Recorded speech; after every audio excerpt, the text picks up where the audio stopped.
Bonjour les amis, bienvenue dans Faux Départ. J'ai rameuté une personne en plus de la famille Bonaparte aujourd'hui qu'on va voir souvent.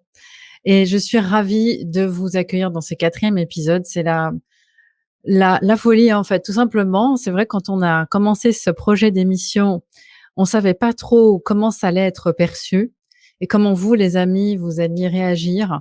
Et en fait, ça a été au-delà de ce qu'on imaginait, puisque les grands-parents ou les femmes même qui ont accouché il y a 20 ou 30 ans nous contactent pour nous dire: «Mais en fait, je n'ai fait que pleurer en regardant, cet épisode parce que ça m'a, remis dans cette émotion qu'on m'a, enfin ce moment qu'on m'a volé ou que je me suis laissée voler. Je mets des mots sur ma relation avec ma fille ou avec ma mère. Je mets des mots sur mon métier pour les gens qui sont dans la profession», et d'ailleurs on va en parler en long en large aujourd'hui avec Malika. Et en fait, j'ai été très touchée par tous vos emails et vos commentaires. On diffuse sur toutes nos plateformes, et vous aussi, depuis le Québec, qui nous regardez, vous avez été très nombreux à partager ces vidéos et nous dire: «Waouh! En fait, on se rend compte maintenant que quelque chose tournait pas rond», et on sentait bien. On en a parlé dans l'épisode 3 avec toi, Julie, Mmh. la méthode Brain, qui fait aussi référence à notre instinct, notre intuition, quand on sent que quelque chose n'est pas juste. Et puis, vraiment, en 3 capsules déjà, puisqu'on en a enregistré 3 cet été, qui commencent à être diffusées en automne 2021 pour ceux qui tombent sur ces épisodes plus tard. Eh bien, je suis heureuse de sentir que c'est d'utilité publique parce qu'on nous l'a dit, que ce soit les parents, la famille ou les professionnels de la santé. Eh bien, je suis vraiment heureuse d'avoir la famille Bonaparte, et la famille marraine de cette émission. C'est un vrai coup de cœur. Merci les filles. Donc, on a la maman, Julie, qu'on connaît maintenant, et la fille Malika qui nous a rejoint, ou Mali, on t'appelle des deux façons. Est-ce que tu peux brièvement te présenter, nous dire finalement quel est ton rôle dans cette aventure? Parce que les personnes qui vont cliquer sur le lien dans la barre info de cette émission vont tomber sur vos formations. Vous formez autant les professionnels que les familles. Mais quel est ton background à toi, Mali? Donc moi, mais comme on dit, les pommes tombent pas très loin des pommiers. Au début, je pensais pas m'investir autant dans la phase périnatale. J'ai fait mon doctorat en psychologie clinique. Je me suis intéressée à la, la, à la clinique au niveau adulte.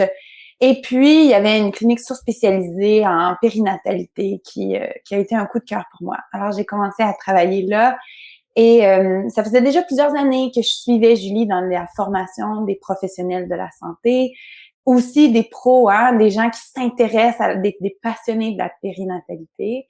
Et puis, ensemble, là, on a pris la décision de se lancer vraiment. Alors, depuis un petit peu plus de 10 ans, avec Julie, on forme les professionnels. Puis là, tout récemment, on a développé le digital learning, donc la formation pour tous les passionnés de la périnatalité qui veulent aller plus loin. Et puis, c'est une formation là, extensive. Donc, mon rôle dans notre travail, c'est vraiment, moi, je travaille peu avec les parents, mais beaucoup avec ceux qui s'occupent des femmes et des couples et des familles. En fait, moi, je suis votre cobaye, j'adore. Vous en avez plus besoin maintenant, vous êtes tellement experte dans ce domaine, et je suis vraiment heureuse de faire connaître votre méthode et votre approche pour ceux qui vous connaissent pas encore. Je rappelle que j'ai fait la connaissance de Julie pendant ma grossesse, en été 2021, et que j'ai pu tester l'EFT, donc le tapping, hein, pour libérer, on va dire, des émotions coincées, des traumatismes. Moi, j'ai eu un premier accouchement il y a 8 ans qui s'est vraiment pas bien passé selon mes critères, en structure hospitalière. Et comme je disais à Julie, cet été, en fait, je ressens un traumatisme de 9 à 10 sur 10 dans l'échelle qu'elle m'était donnée sur 10, et j'aimerais m'en libérer pour pouvoir préparer mon accouchement à la maison. Donc j'ai eu la chance d'avoir Julie en coaching privé. Ensuite, Malika m'a donné les accès pour la formation pro. Donc j'ai eu la chance aussi de me former comme une pro pour mon accouchement, qui a été génial. On en parlera aussi dans une capsule séparée avec Pascal, l'accouchement à la maison. Et tout ça a été une découverte pour moi en profondeur, puisque, bah, en fait, Malika, pendant des heures, j'écoutais ta façon d'amener les professionnels à réfléchir. Donc, je me suis positionnée un peu comme si j'étais une sage-femme aussi. Ça m'a beaucoup aidé d'aller dans les deux côtés. Moi, j'ai besoin de tout expérimenter. Je suis un peu une jusqu'au boutiste. Et puis, tu es spécialiste aussi en postpartum. Et là aussi, on va commencer puisqu'Evie a 1 mois et demi maintenant. Donc, les amis, pourquoi je vous disais qu'on va voir aussi beaucoup Malika? Parce qu'on va faire aussi des capsules sur le postpartum, sur la parentalité proximale, puisque Malika aussi. Quel âge a ton fils? Il a 3 ans et demi actuellement. Donc, tu as pu effectivement aussi tout vivre, comme tu dis, be it to teach it. J'aime beaucoup ta façon d'appréhender les choses. On ne peut pas être mieux que d'incarner soi-même l'exemplarité.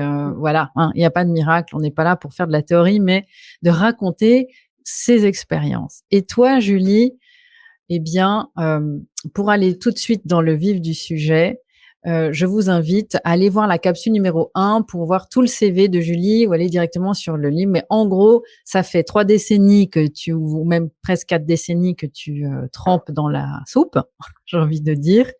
Et dans la capsule numéro 3, tu nous as dit, je ne suis plus capable d'être gentille. Tu as tout vu. Et aujourd'hui, on va parler de cette approche, parce que vous, en fait, votre spécialité aussi, c'est d'aller former les professionnels. Et toi, Julie, ça fait un paquet de temps que tu vas dans les structures. J'ai envie de vous demander, les filles Bonaparte, par où on commence quand on veut faire une capsule qui s'adresse aux professionnels ou qui parle du monde, des enjeux et pourquoi, en fait, on en est arrivé là. Parce que cette capsule, elle s'adresse à tout le monde, mais on va parler, en fait, de cette problématique.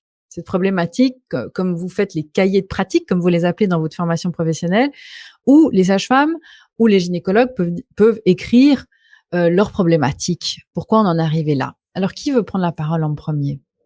Tu veux y aller, Marie? D'accord, j'y vais. Ce qu'on se rend compte, c'est que les professionnels qui font affaire à nous, il y a 2 groupes, je dirais. Il y a un premier groupe qui dit, moi, je m'intéresse à la physiologie. Je m'intéresse à l'enfantement spontané, comme c'est supposé être, comme ce que Mère Nature a prévu.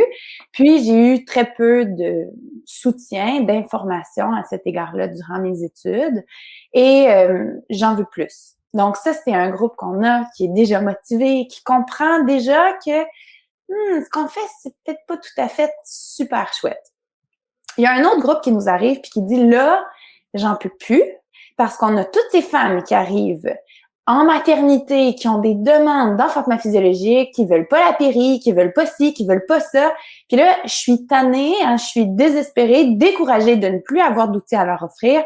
Je comprends pas pourquoi elles me demandent ça. Ça m'énerve, mais je veux des réponses. Parce que là, ça rend mon travail difficile. Alors, ça démontre bien comment, quand il y a des changements, pour effectuer des changements, on parle toujours de bottom-up puis top-down. C'est les deux directions. Fait qu'il y a des professionnels qui s'intéressent à dire, moi, je veux changer les choses.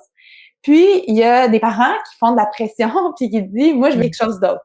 Puis, cette combinaison de ces éléments-là, fait en sorte qu'on a ces 2 groupes-là de pros qui s'intéressent. Donc, que ce soit des massothérapeutes, des ostéopathes, des psychologues périnatales, ou directement des gens qui travaillent en maternité qui disent, là, qu'est-ce que c'est que cette affaire-là, que la gestion non pharmacologique de la douleur, la naissance physiologique, qu'est-ce que c'est? Là, il manque des cordes à mon arc, puis je trouve ça difficile.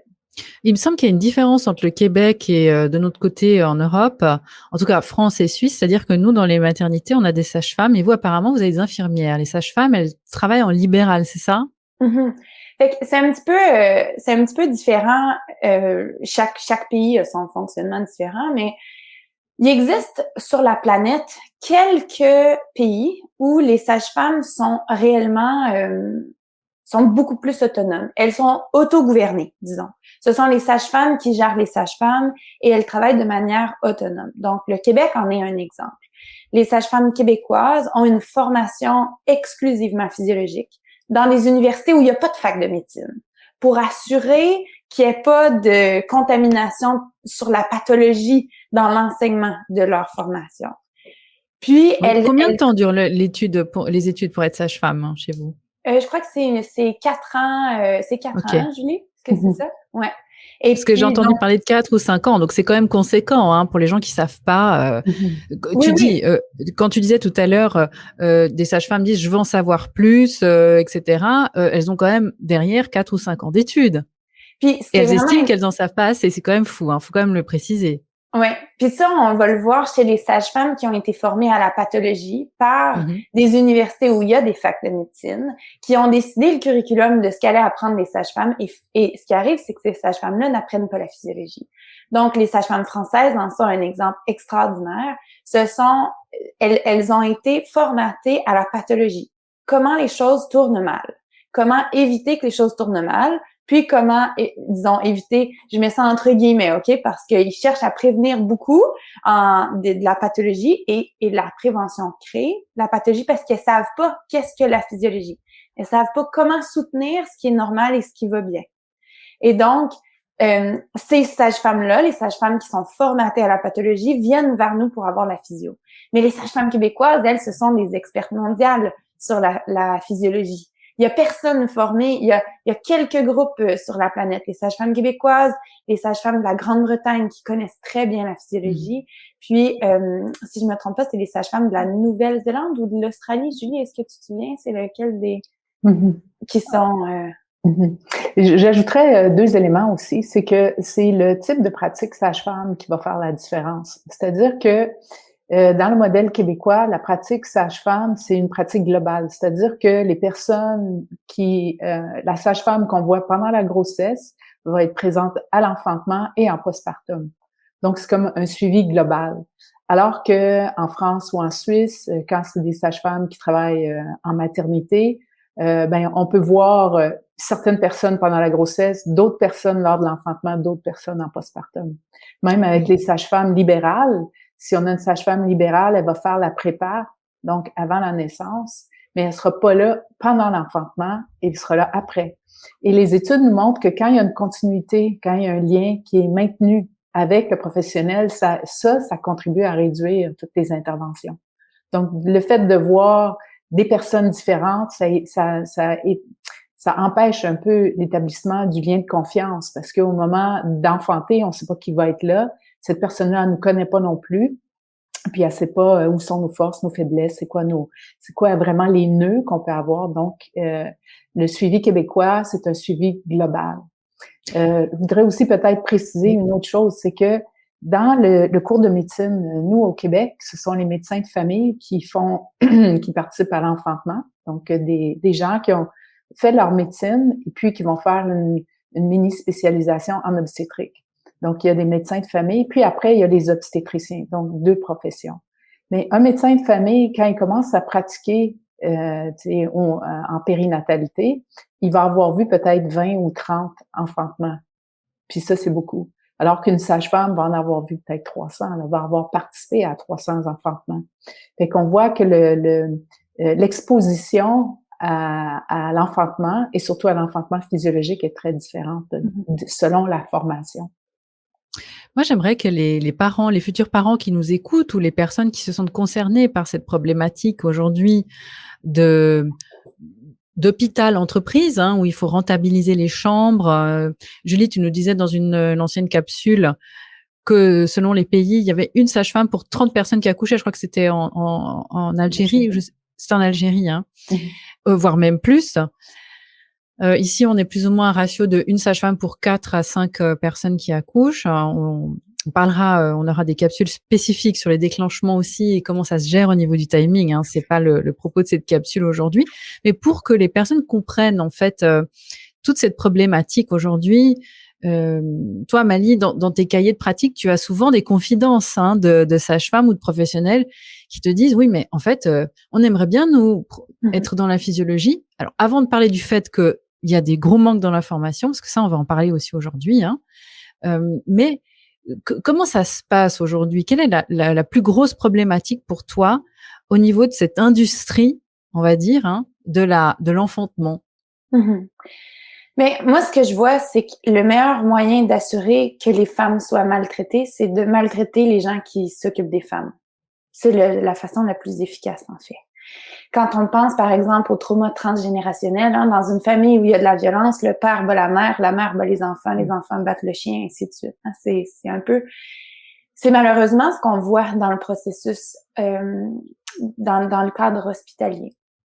Moi, je travaille beaucoup avec les sages-femmes françaises, puis même on a une formation où on adresse les traumas que vivent les sages-femmes pendant leurs études. Donc, avant même qu'elles soient professionnelles, elles ont elles-mêmes été brutalisées. Comment, par exemple? Tu peux nous donner un exemple? Le fait d'être toujours considéré comme étant la charogne, hein, la base de la pyramide, pas considéré comme un humain quoi à part entière. Fait et puis ça passe de petites choses à on était tout ensemble, puis il y avait une famille qui avait amené une boîte de chocolat, puis toutes les sages-femmes se prenaient un chocolat, puis littéralement la boîte a été passée devant l'étudiante sage-femme qui elle avait pas le droit de prendre un chocolat. Des petites choses, mais qui ça exclut clairement toi non, toi tu n'es pas nous. Donc, il y a ça. Puis, ça passe sur des choses plus difficiles, de mettre des sages-femmes étudiantes dans des situations où elles sont extrêmement pas prêtes à vivre ça, sans soutien. Par exemple, leur exposition à un premier mort-né, pour un professionnel de la santé, c'est un moment qui nécessite un accompagnement émotionnel important de la part des précepteurs. Mais là, juste, bon, mais allez, tiens, prends ça, puis va porter ça à la morgue. Quoi, tout ça, là, c'est la première fois que je suis confrontée à la mort de ma vie. Fait qu'il y a beaucoup d'éléments comme ça, des questions, des sages-femmes étudiantes qui vont dire, tu sais, nous, on a appris ça comme ça, j'observe ça ici, tu sais, est-ce que... Fait que juste, toute la dynamique hiérarchique, en fait, elle se définit déjà. Fait que parce que ta maman, dans un épisode précédent, nous disait qu'une femme avait pris l'engagement dans ses cahiers de pratique d'arrêter de brutaliser les femmes. Je me souviens de ce mot. Et Julie, tu avais été très choquée de ce mot-là. Est-ce qu'on en est toujours là aujourd'hui avec les jeunes étudiantes qui finissent elles ont l'impression qu'elles brutalisent. Tu penses il y a une prise de conscience maintenant? Je pense que le contexte avec les violences obstétricales, hein, c'est quelque chose qui commence à se parler de plus en plus. Là, moi, ce que j'observe avec mes stagiaires, c'est que tout le monde est sur le qui-vive. Mais là, est-ce que je suis en train de faire une violence? Mais là, est-ce que je suis en train de faire une violence? Puis ça devient difficile pour elles parce que elles ne saisissent pas que le moyen le plus efficace pour assurer de pas faire de violence obstétricale, c'est d'avoir un consentement libre et éclairé. Ça, c'est l'étape numéro 1. Mais puisqu'elles ont été formatées il y a toujours quelqu'un qui sait mieux que la femme, ça fait en sorte que elles ont appris ça aussi. Donc, elles appliquent ça parce qu'elles ont énormément de pression de faire ce qui leur est dit et non pas ce que la femme veut. Et donc, moi, ce que j'observe, c'est que les femmes, les stagiaires avec qui je travaille, elles sont prises dans une espèce de dichotomie. Ben voyons, moi, je suis ici pour travailler, pour faire du bien, tu sais, j'ai beaucoup d'amour, je les aime, les femmes, je les maltraite pas. Puis de l'autre côté, après avoir fait la formation, les stagiaires disent, il y en a qui vont me rapporter, moi, je faisais tout mal, quoi. Je faisais tout mal. Puis c'est difficile à réconcilier parce que là, elles se disent, mais j'avais pas cette information-là. Je savais pas que de dire, bon, mais là, madame, je vais vous faire un toucher vaginal parce que ça fait 1 heure qu'on n'a pas fait de toucher vaginal. J'avais jamais réalisé que ça pouvait être quelque chose de mauvais. C'est la seule chose que j'ai vue de toute ma vie. C'est comme ça qu'on m'a enseigné à travailler, à pratiquer. J'ai jamais remis ça en question avant aujourd'hui. Fait que c'est extrêmement confrontant. Mais je dirais que la majorité d'entre eux, ils sont devenus professionnels pour pouvoir aider. Tu sais, c'est rare, c'est très rare que les gens ils se disent « Ah, moi, parfait, je veux avoir le pouvoir ou je veux avoir les sous. » Règle générale, les gens, ils se sont investis dans le domaine de la santé pour pouvoir aider.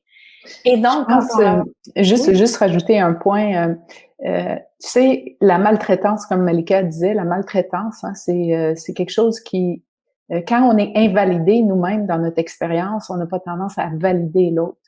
Puis, il nous est arrivé souvent dans notre stage de niveau 2 de travailler avec des sages-femmes qui ont vécu le même traumatisme. Puis ça s'est perpétué pendant 30 ans, pendant le temps où ce professeur était là. Je vais vous donner un exemple. Nous autres, on était complètement bouleversés quand on a entendu cette histoire-là.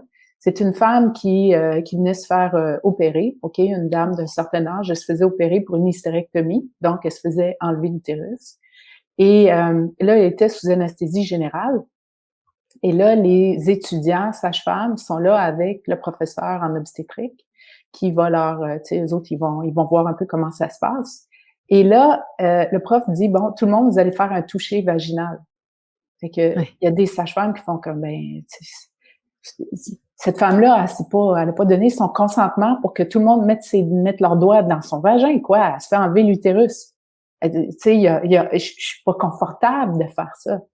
Alors, les sages-femmes qui, là, ils se retrouvent, soit qu'ils font ce qui leur est demandé et ils sentent qu'ils ont pas été corrects, qu'ils ont fait quelque chose qui n'était pas juste, ou si elles manifestent puis elles disent, non, moi, je refuse.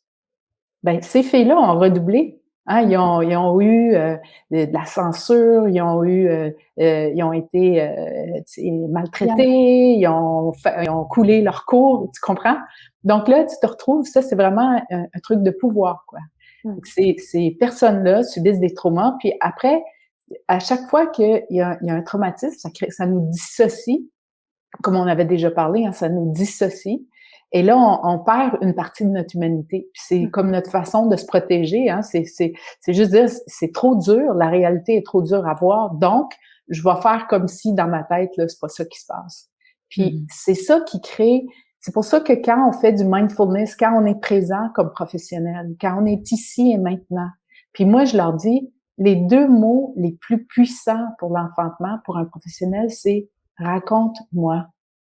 Quand la sage-femme ou le professionnel il dit raconte-moi qu'est-ce qui se passe, il va le savoir. C'est pas moi je le sais, puis c'est ça qui se passe, c'est ça qu'on va faire. C'est raconte-moi c'est quoi ton expérience, c'est quoi qui se passe en ce moment. Donc juste de faire de l'écoute, c'est vraiment ce qui va prévenir, comme Malika disait, là, la maltraitance. Oui, tu mets le point sur la souveraineté qui est quand même l'objectif numéro 1 de cette émission, c'est-à-dire, voilà, on a tous eu probablement, en tout cas en masse, un faux départ et on a été pris en charge. Moi, je fais partie aussi d'une génération où on disait que le lait maternel était mauvais. Donc, il fallait donner du lait de vache. Hein, donc, j'ai eu les biberons de lait de vache rapidement. Donc, on disait aux femmes, vous êtes un poison pour votre enfant. Donc, c'est très bien pendant 9 mois, vous le gardez dans votre ventre, mais après, vous êtes un danger pour votre enfant pour le nourrir. Vous êtes un danger parce qu'il faut le sortir, sinon on en a déjà un peu parlé, mais j'ai le plaisir en tout cas de vous dire, les amis qui êtes fidèles à cette nouvelle émission et enchantés d'en apprendre plus, on va faire des capsules avec chaque fois des thèmes. Donc Malika, toi tu nous parleras bientôt du Synto, hein, le fameux Synto, l'ocytocine de synthèse qui a pris tellement de place. On parlera de césarienne, chaque fois une capsule spécialisée parce que là, la souveraineté, il y en a plus des masses. Et c'est vrai que j'aimerais aussi préciser que, en tout cas pour ma part, je ne suis pas un porte-parole de l'accouchement à domicile absolu. Moi, ça a été mon choix parce que j'avais envie de pouvoir vivre, on va dire, mon expérience et qu'on me fiche la paix. Et on parle beaucoup d'accouchement physiologique, mais peu de physiologie de la naissance. Pour moi, c'est pas la même chose aujourd'hui. Justement, c'est ce que je voulais vous demander, parce que les parents qui ne savent pas, là peut-être on en a qui nous écoutent, qui ont un bébé en route, etc. Ils se disent où est-ce qu'on va accoucher? Qui va m'accoucher? Déjà ces phrases. Qui va nous prendre en charge? Il y a peut-être beaucoup de gens qui vont aller vivre une expérience sans savoir quel est l'état des lieux, hein. Comment on arrive dans une structure en se disant, au moins, on s'occupe de moi et Dieu merci, ça va éviter les problèmes, hein, en se disant qu'on est plus en sécurité. Et quand on commence à mettre son nez dans tout on va dire, ces coulisses, comment ça fonctionne, comment les gens sont formés, hein, juste une petite précision, j'ai vu une sage-femme qui faisait donc un stage à la clinique des Lilas, cette maternité tellement connue pour être, on va dire, pro physio à Paris. Elle disait, moi je fais mon stage et je suis en 5e année d'école de sage-femme et on n'a jamais vu une femme accoucher autrement que sur le dos. La position pourrie dont tu parlais, Julie. Donc, en fait, ma question, Malika, peut-être toi, tu pourras répondre en premier. Finalement, c'est par où on commence aujourd'hui quand on sait pas c'est quand même un gros morceau là. On parle d'une problématique et comment on attaque la problématique, autant quand on est du côté du professionnel qui va accueillir des jeunes parents que les parents qui arrivent et comment réunir tout ce monde-là, quelque chose d'apaisé. Moi, je pense qu'un élément qui est extrêmement intéressant, c'est de comprendre d'où viennent les pressions. Parce que il y a l'intention, hein, ce que le professionnel veut, puis il y a les pressions qu'il subit, puis les pressions vont dicter davantage le comportement avant leur souhait spontané. Puis leur souhait spontané, on en a parlé, il y a déjà d'abord et avant tout été bafoué par les études qui ont été difficiles, la maltraitance qu'ils ont vécue eux avant même de devenir professionnels. Mais une fois ce fait, chaque professionnel reçoit des pressions différentes et ces pressions-là vont déterminer comment ils agissent et comment ils travaillent. Et je pense que ça, c'est pertinent autant pour les pros de s'intéresser sur quelles sont les pressions qui existent pour moi que pour les parents. Parce que quand on est parent, si je comprends quels sont les enjeux que la personne vers qui je me tourne a, bien, je peux travailler en équipe avec cette personne-là en disant, moi, ça, c'est mon besoin. Je reconnais que ça, c'est ton besoin, puis comment ensemble on va faire pour naviguer ça. Puis là, avec les outils dont le brain que vous avez discuté déjà, mais là, on a vraiment une capacité de travailler en équipe. Donc, quelles sont les pressions? J'ai juste envie de te demander, Malika, pour des gens qui arrivent et disent, oui, je comprends ça, mais quand tu arrives le jour J, parce que tu vois, quand tu vas dans une maternité, tu ne connais pas l'équipe qui va être là pour on va dire, pour aider en cas de problème le jour de l'accouchement. Une sage-femme qui court partout et qui n'a pas le temps, elle a peut-être pas très envie non plus qu'on commence à lui demander un certain nombre de choses. Comment, je sais pas si ma question elle est claire, mais c'est pas toujours simple dans le feu de l'action.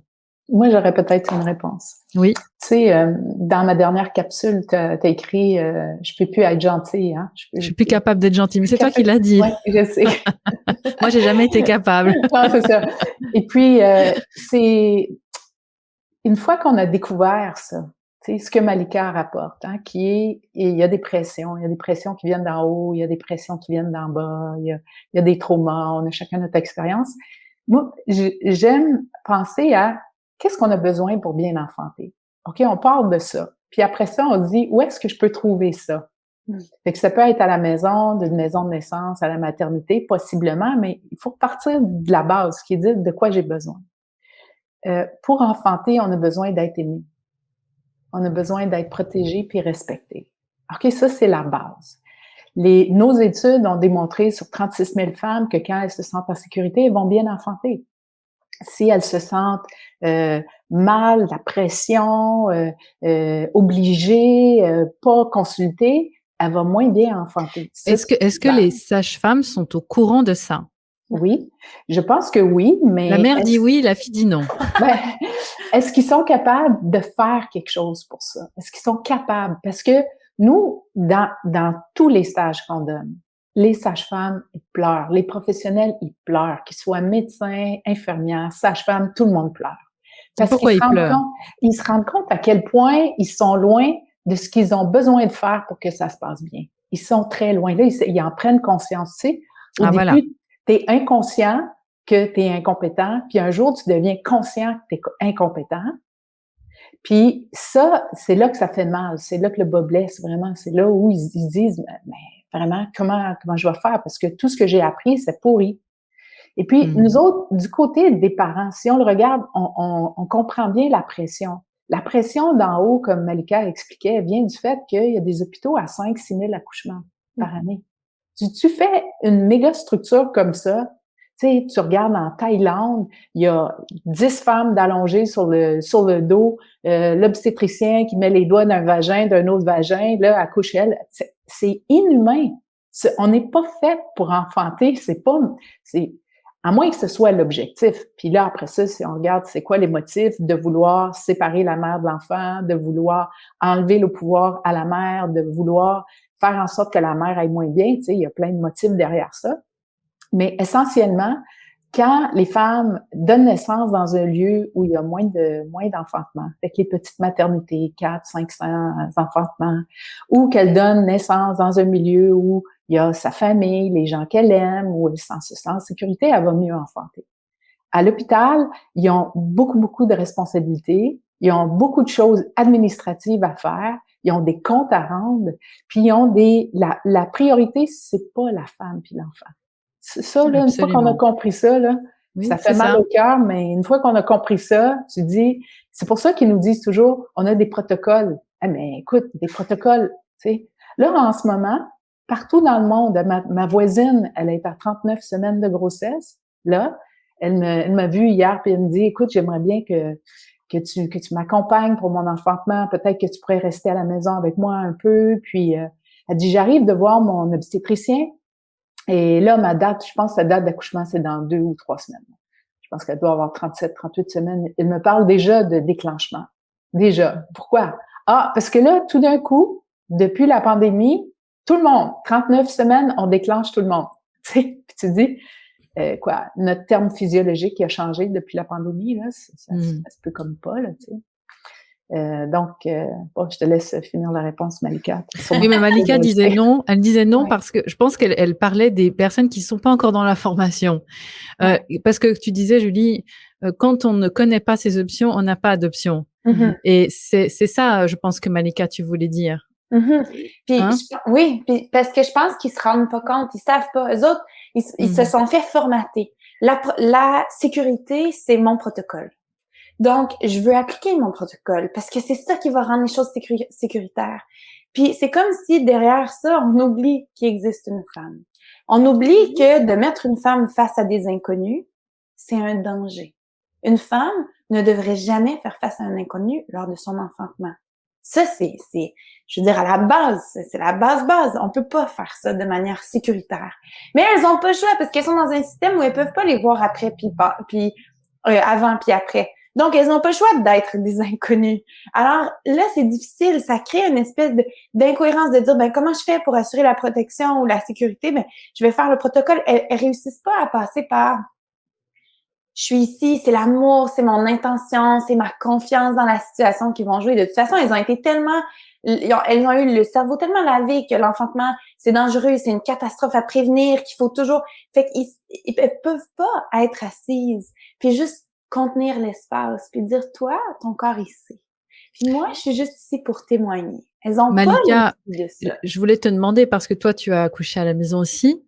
Ouais. Quand tu étais enceinte, est-ce que tu as eu des commentaires, que ce soit des professionnels autour de toi? Je sais que dans la famille aussi, vous avez, je crois, une personne qui est dans la gynécologie obstétrique.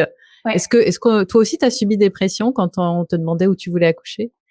En tant que femme, du coup, on parle Ouais. aussi du côté des familles. Oui. Moi, j'aime bien raconter que dans la vie, moi, je raconte pas quand j'ai du sexe avec mon mari. Hein. Je dis pas où, à quelle heure, dans la position dans laquelle on va finir. C'est des choses que je garde pour moi. Puis moi, je recommande à tout le monde, l'enfantement, ça devrait être la même chose. C'est un acte qui est tout aussi intime. Pourquoi est-ce que les gens se mettent le nez dans où est-ce que tu prévois accoucher? Je trouve que c'est invasif. Alors, mais n'en reste-t-il pour moi que les gens posent la question, alors ça prend une réponse. Et donc, nous, on avait organisé une réponse. Mon mari et moi, on était tout près là, dans les quelques occasions sociales pour ah ouais, ben on n'a pas tout à fait décidé encore, tu sais. Alors que c'est complètement faux, quoi. Mais on savait que d'aller à compte courant, c'était déjà tellement difficile. Puis dans la période de la grossesse, la femme, elle est poreuse. Hein? L'imperméable qu'elle comporte dans la vie de tous les jours, on doit l'enlever parce qu'on est sur le point d'avoir un éclatement psychologique. On va complètement s'ouvrir pour donner la vie. Et donc, pendant la période de la grossesse, il faut se protéger. Alors, nous, on mentait, quoi. Puis, Le oui. noble mensonge. Oui, exactement. Puis, il nous est arrivé, en effet, d'avoir un commentaire extrêmement difficile qui a fait en sorte que j'ai pris la décision de ne pas aller aux festivités de Noël. De dire, ben moi, je vais pas me faire ramasser parce que là, tu vas quand même pas faire ça, là, mettre ton bébé en danger puis accoucher avec des sages-femmes chez vous, là. Non, merci. Non, merci. Non, ça va être... J'aime mieux manquer Noël que d'avoir des gens qui s'inquiètent puis qui me contaminent avec ces éléments-là. Donc, pendant la grossesse, j'ai été vraiment... super sur les pentes de ski pendant tout l'hiver, mais avec personne d'autre, quoi. Est-ce qu'on pourrait, c'est une question qui s'adresse à vous deux, hein. Est-ce qu'on pourrait dire aujourd'hui en 2021 que quand on met son nez et qu'on ouvre la boîte de Pandore sur la façon dont se passe un accouchement, les effets iatrogènes, donc délétères de la médicalisation des accouchements, les protocoles standardisés à toutes les femmes, est-ce qu'on peut dire qu'aujourd'hui en 2021, si on est au courant de tout ça, on a plus peur d'aller accoucher en structure que chez soi, évidemment, avec quand même la possibilité d'être transféré en cas de problème, je le précise, et que tout se passe bien au départ et que la grossesse n'est pas problématique. Est-ce qu'on peut dire ce genre de choses-là? Oui. Absolument. Moi, les gens qui me disent « Ah, mais t'es après l'enfantement. Ah, t'es tellement courageuse d'avoir enfanté à la maison. » Je leur répondais « Non, non, mais c'est toi la courageuse. C'est toi la courageuse d'être allée avec, mais je leur disais pas ça, mais dans ma tête, d'être allée avec des inconnus, avec des gens qui avaient aucunement la possibilité de t'avoir toi et ton enfant comme étant la priorité. » Parce que fondamentalement, ce que eux avaient peur, c'est des sanctions qu'ils allaient recevoir si quelque chose allait mal puis ils n'avaient pas écouté le protocole. Alors qu'ils t'ont pas impliqué dans les décisions, qui ont médicalisé ton enfantement parce qu'ils n'ont pas confiance en ton corps, ça, c'est beaucoup plus inquiétant que d'être dans un environnement où nos hormones, qui est l'élément qui crée la sécurité de l'enfantement, peuvent prendre plein essor. Les sages-femmes, pourquoi elles adorent faire du domicile? Parce que dans les enfantements à domicile, il y a tellement de cytocine, il y a tellement cette hormone-là qui crée les contractions, mais aussi c'est l'ocytocine, c'est l'hormone de l'amour. Il y en a tellement, les sages-femmes, mais elles sont dans le bain de cytocine quand elles sont à domicile avec les femmes qui enfantent.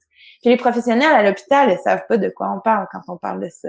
Les sages-femmes, là, elles sont littéralement stone. Tu sais, elles sont, elles viennent geler de l'ocytocine. Elles rentrent chez elles, puis elles ont envie de faire l'amour avec leur mec parce que waouh, elles sont tellement pleines de tout ça. Si on demande à n'importe quel professionnel en garde à la maternité, je vous garantis qu'ils n'ont pas envie de faire l'amour avec leur mec quand ils arrivent à la maison, hein, après une garde.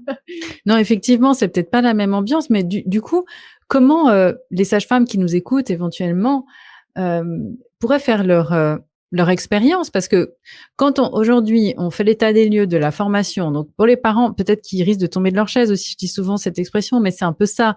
On imagine qu'on va aller accueillir son enfant, et si c'est le premier, c'est encore plus flippant, j'ai envie de dire, hein, parce qu'on sait pas où on met les pieds. Et puis peut-être qu'après une vidéo comme celle qu'on est en train de faire, ils se disent ouh là là, mais en fait là, on se rend compte que peut-être on arrive dans des équipes où déjà pendant 45 minutes, c'est remplir des dossiers sur le médico pour se baquer au niveau médico-légal, hein, la paperasse, etc.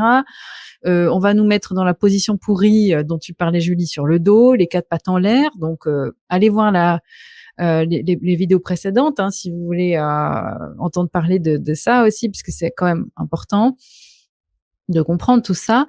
Et donc, ces sages-femmes aujourd'hui, comment elles font? Parce qu'au Brésil, par exemple, c'est un pays où il y a tellement de césariennes de convenance qu'ils savent même plus faire un accouchement par voie basse. Mais je parle même pas de position accroupie ou autre, hein, même juste par voie basse. Alors, comment elles font les personnes qui sont du côté des professionnels pour faire leur expérience aujourd'hui? Elles font quoi? Comment elles font? Tu veux répondre, Julie? C'est comment elles font pour s'ajuster un peu dans. Tu vois, moi, je m'imagine sage-femme. Je sors de mes études et j'ai envie de voir des accouchements physiologiques. Ouais.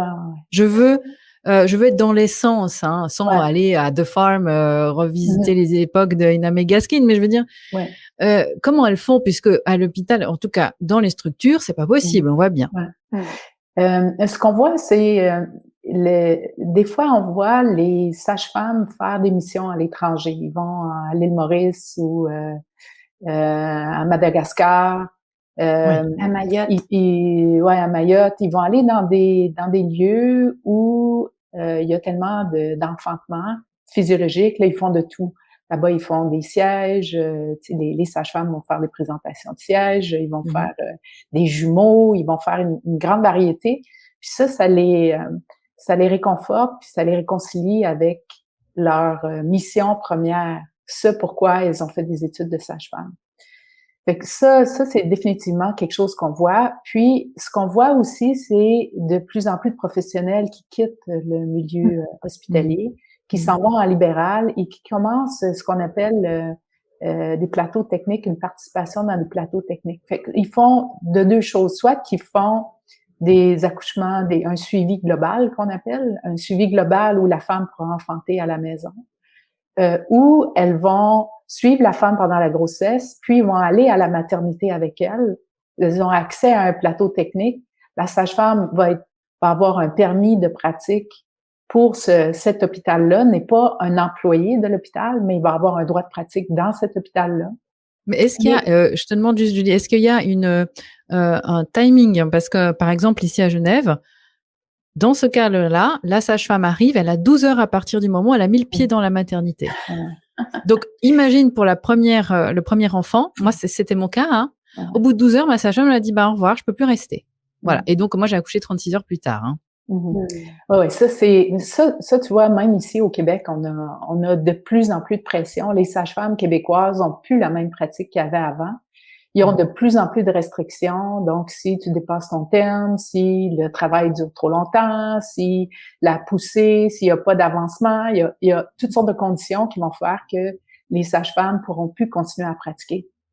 Fait que ce que ça veut dire, d'un point de vue, les soignants, ils cherchent, puis nous, on les encourage à chercher des alternatives, des lieux où ils pourront exercer leur souveraineté pour pouvoir accompagner pleinement les parents.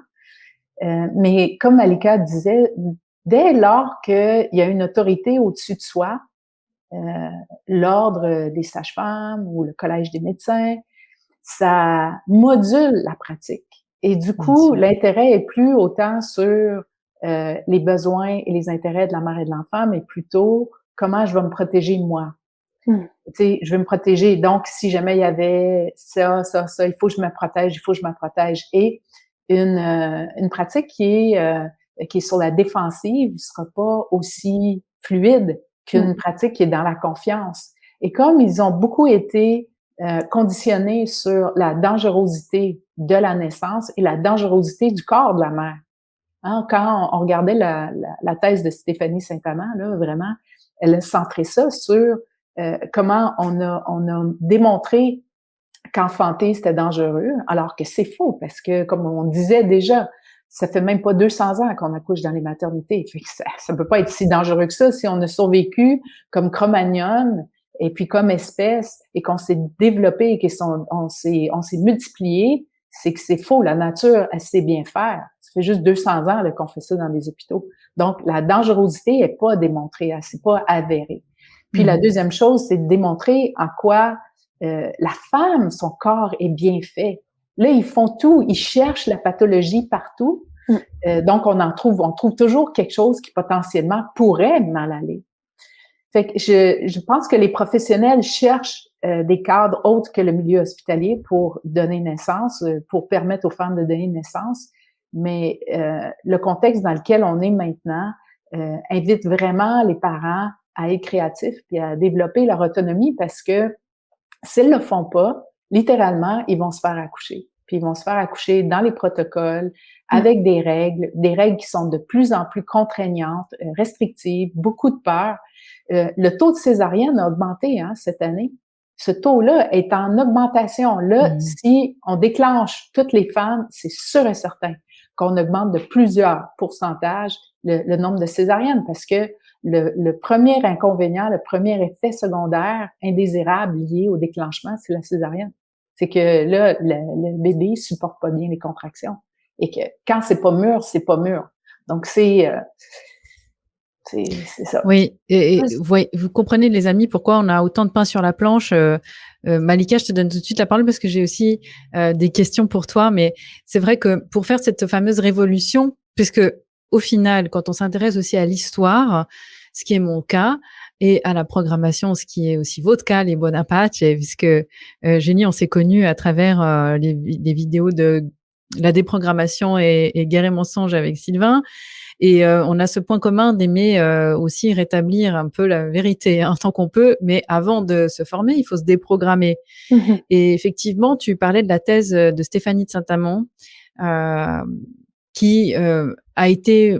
Moi, j'ai pas eu la chance de la connaître, mais en tout cas, je lui dédie vraiment toute cette...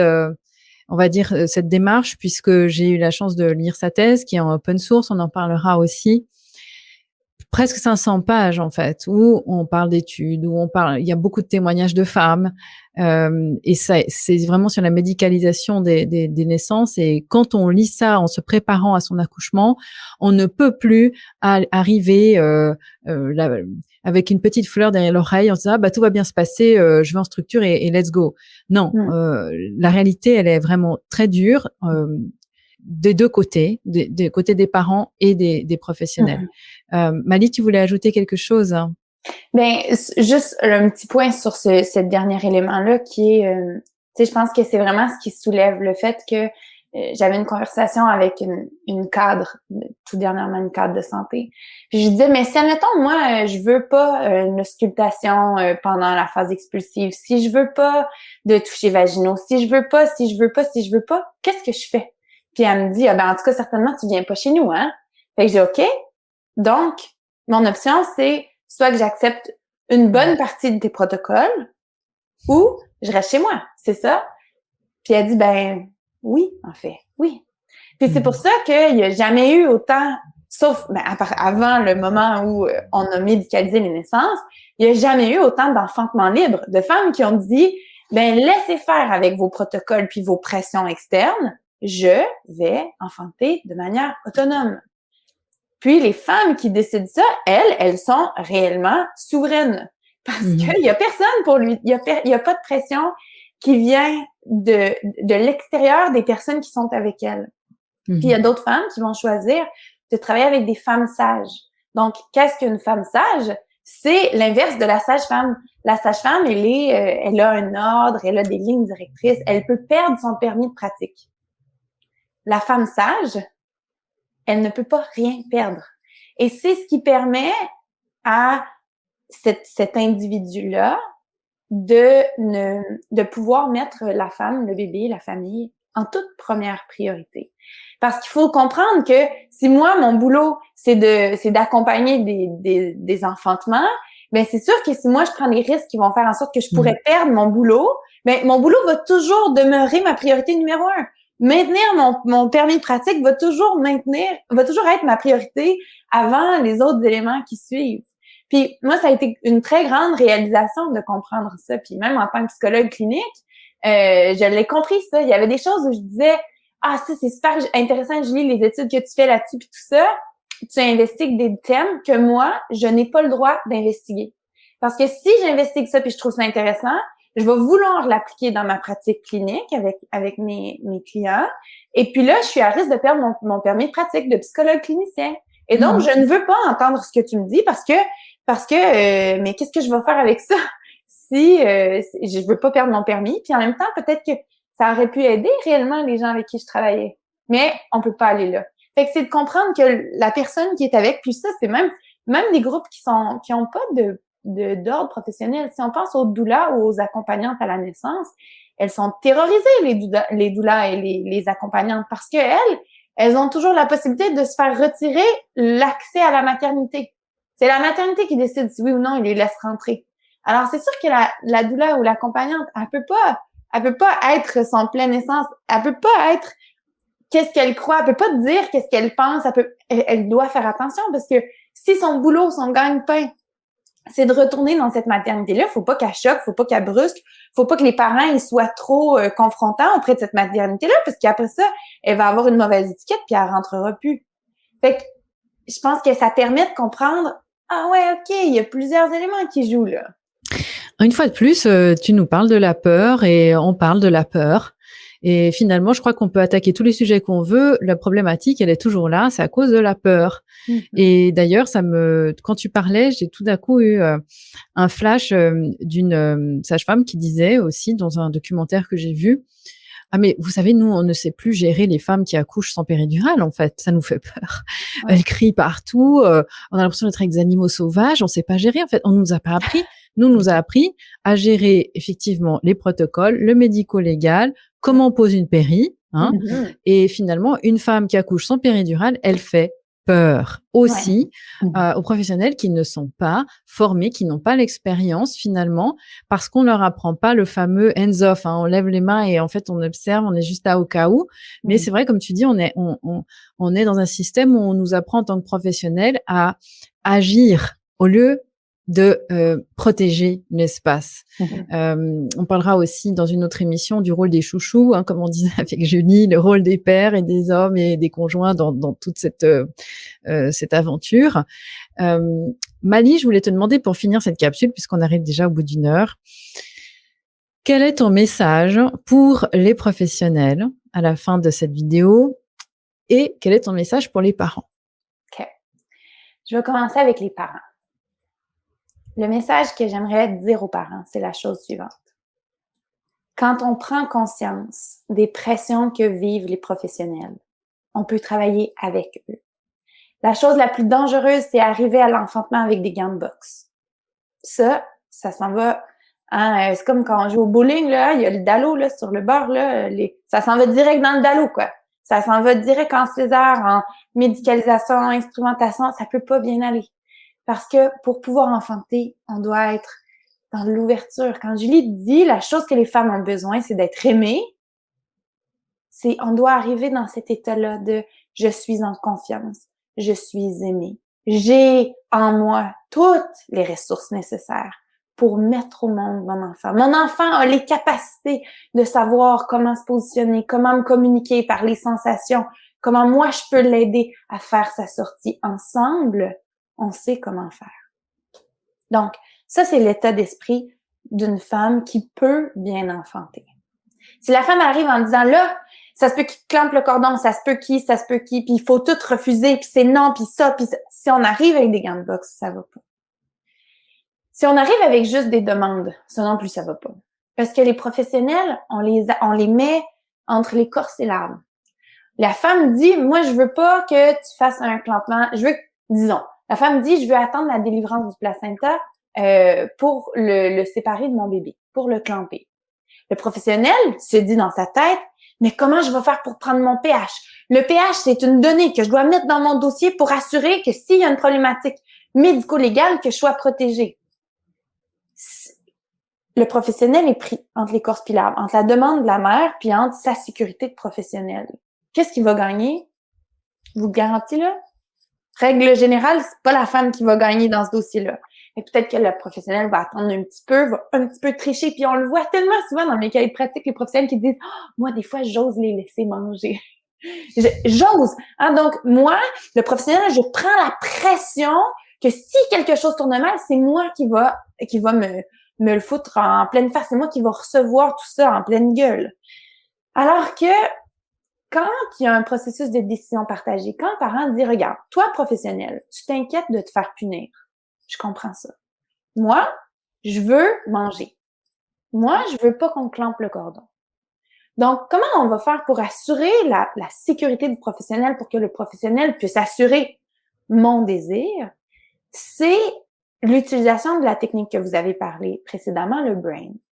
Donc, quels sont les bénéfices, les risques, les alternatives, l'intuition, qu'est-ce qui arrive si on ne fait rien? Tout ça écrit par la femme au préalable, signé par la femme. On glisse ça dans le dossier médical et la technique du brain, en fait, elle a été